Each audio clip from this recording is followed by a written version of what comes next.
Al-Halaqi asserts the importance of integration between legislative and executive institutions.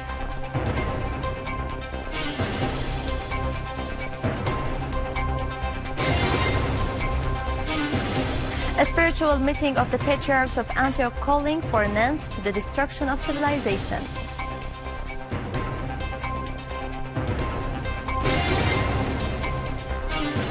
And Syrian Air Force targets terrorist gatherings in Idlib and Homs countryside.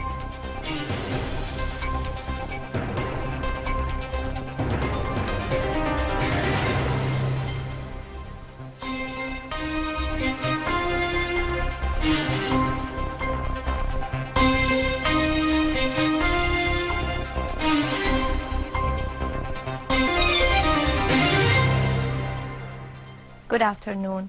The People's Assembly held a meeting today with the presence of Prime Minister Dr. Wael al-Halaqi and the cabinet members. Al-Halaqi asserted the complementary roles of legislative and executive institutions in improving the standard of living and services for the people and in boosting the nation's immunity against the current challenges. The Prime Minister added that a monthly reward of 10,000 Syrian pounds will be dedicated for the combatant soldiers of the army and armed forces starting from next month.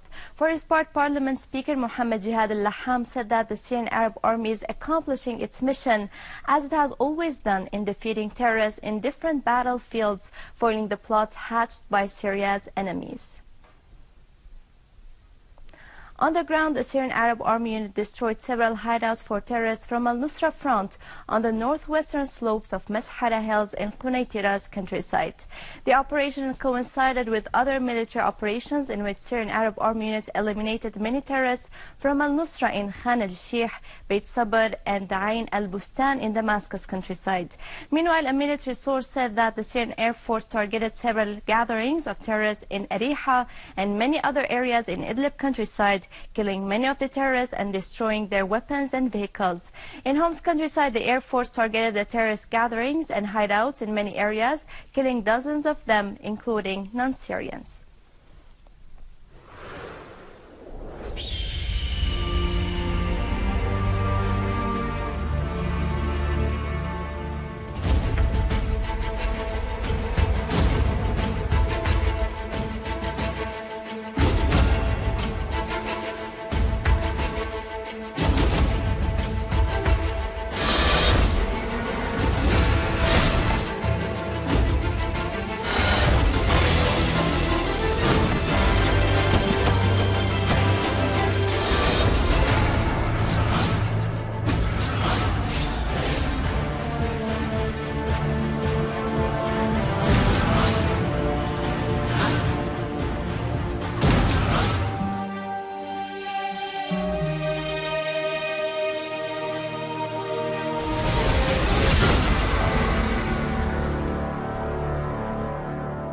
The final communique of the Christian Spiritual Summit for the Patriarchs of Antioch, which was held at the Maryamite Church in Damascus, called on all the people in the region to establish a civil state that is based on love and equality among its citizens. The communique asserted the importance of facing Takfirism, which threatens the whole region with all its Muslim and Christian citizens. The statement underlined that what is happening in the region, including the destruction of nations with their history and culture, is a scheme planned for the region by those who want to dominate it, and those terrorists who are used as tools to execute the scheme are nothing but enemies of humanity and religion.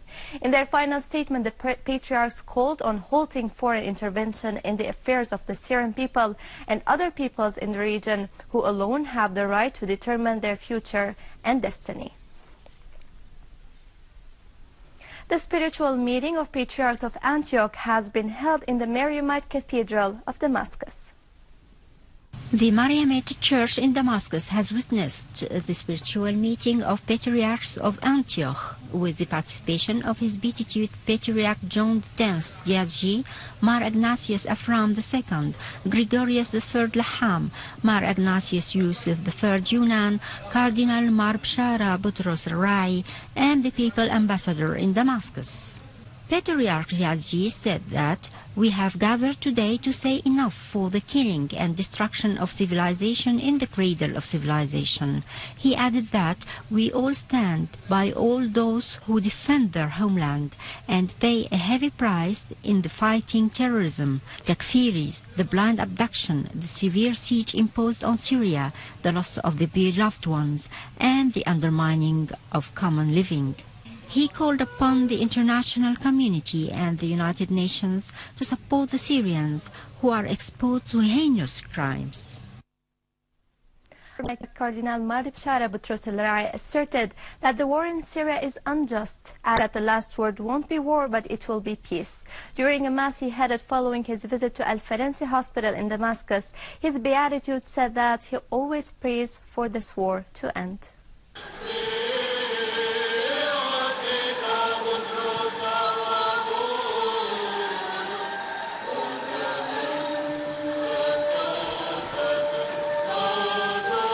Maronite Patriarch Cardinal Bashar Boutros Arrai, while heading a mass at the St. Anthony Cathedral, Maronite Catholic Archparchy of Damascus, said that the Orient is facing an arbitrary war aimed at wreaking havoc and destruction. But people who have a good will and pure hearts are praying for peace to prevail in the region. He demanded an end be put to the war waged against Syria and that the displaced come back to their homes. He has condemned acts of the sides that support and arms terrorists to commit crimes and vandalism in Syria. Arrai added, Christians and Muslims have been living together for 1,400 years and they have a common culture, adding that this war aims at destroying our material civilization, but it will never destroy our mental or moral one that lies in our hearts and souls. The second pastoral visit of the Patriarch is a response of Patriarch John Yazji's invitation to Christians and Muslim summit that gathers the Anitok Patriarchs in Damascus. Then the Patriarch Arrai inaugurated the Bishop Raymond's Social Center. For his part, Minister of Endowments Dr. Muhammad Abdul Sattar al-Sayed has affirmed that Syrian Muslims and Christians are adherent to their country's national unity. Heading a delegation from Damascus scholars in a visit to Patriarch Arrai, Dr. al-Sayed said that Damascus is still firm in the face of terrorism. The visit of the Patriarch to Syria is a gospel of peace and a Christian hope for a better future for Syria that's the cradle of civilizations and cultures. Stock market fell more than 6% as the results of the parliamentary elections. With 99% of votes counted, Erdogan's governing Justice and Development Party won the election for the fourth time in a row with around 40.79% of the votes, but they represented a steep fall in support from more than 49% in 2011. The People's Democratic Party succeeded for the first time to enter the parliament as it managed to surpass the steep of 10% of the votes by taking 12.6% and around 79 seats of the 550 parliamentary seats.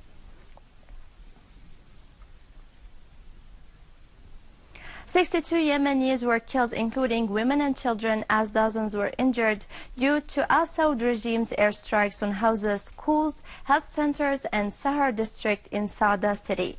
A local source clarified that the Saudi regime's aggression has targeted a home in Sahar district, killing a woman and her 2 children and injured 4 others. On the other hand, the victims of the intensive raids of al-Saud in Bakil, El-Mir, Hiran, and the Ghesh towns in Haja province were 59 killed and 80 injured.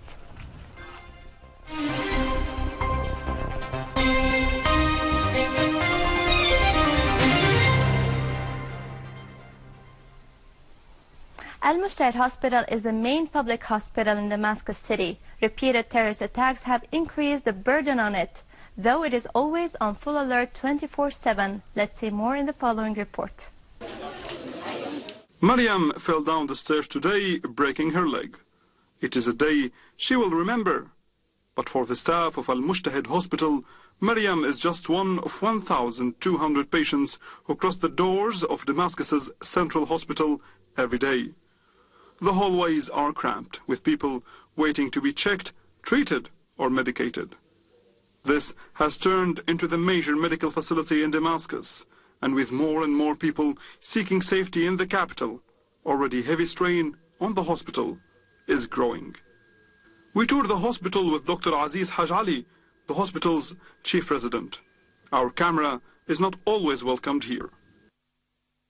The doctor negotiates our way into the first patient's room. A young man in his 20s refuses to show his face. He lost an arm and a leg when a car bomb exploded in a busy street. He is just one of many. We are here in the intensive care unit for burns. We are swamped by patients coming from far provinces where central hospitals were destroyed or out of service. Severe burns caused by the notorious rebel held cannon or simply the use of raw oil extracted by terrorists. No matter how hard Syrians try to avoid the war catches up with them. Like Samah, a 10-year-old girl from Raqqa, now an ISIL stronghold. Her family don't want to be filmed. They fear reprisals once they return home. The free medical services in this hospital are a last resort for those who have lost everything. At the end of the day, Dr. Aziz shares his story. Unlike many of his colleagues, he chose to stay in Syria. A choice difficult to understand for many. Surely traveling to Europe isn't hard for doctors and it is safe and the money is much better, but who will care for the 500 patients we have in this hospital alone? All the famous doctors have left and the situation is getting worse with the sanctions as we cannot buy spare parts for medical equipment nor Western-made medicines. As a public hospital, the sanctions are crippling us between keeping the ER on full alert all the time and tending to hundreds of severe cases. We are swamped. The coffee break is quickly interrupted when Dr. Aziz is called again to the trauma and emergency room.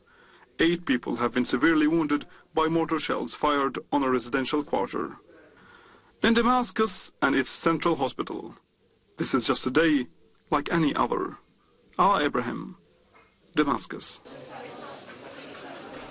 With that, we conclude our news for today. Thank you for watching. For more details about Syria and the region and to view this bulletin again, you can always visit our website in English, syriaonline.sy. Now to latest business and market news with Razan, but after a short break.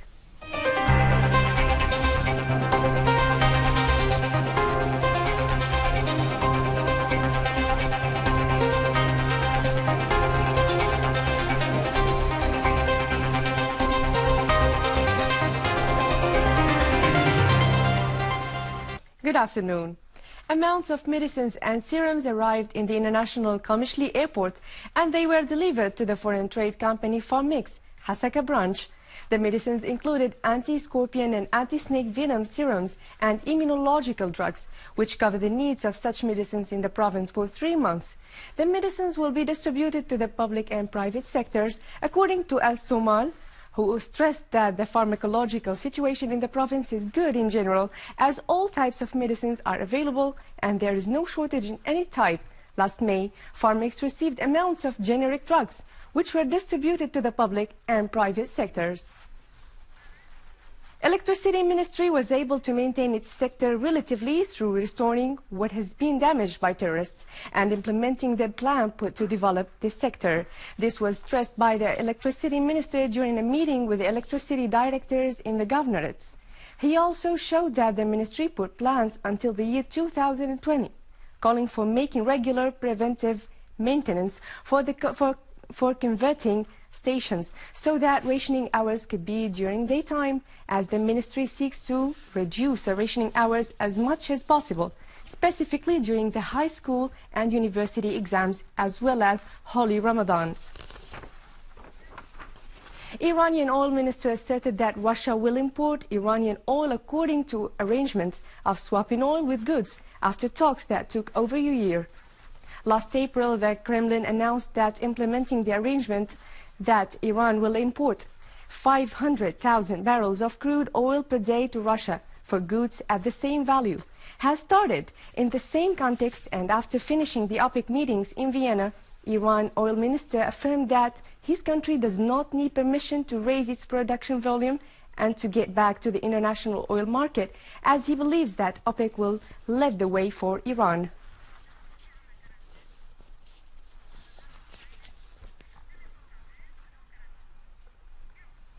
With this, we conclude our economic news for today. Thank you for watching and goodbye.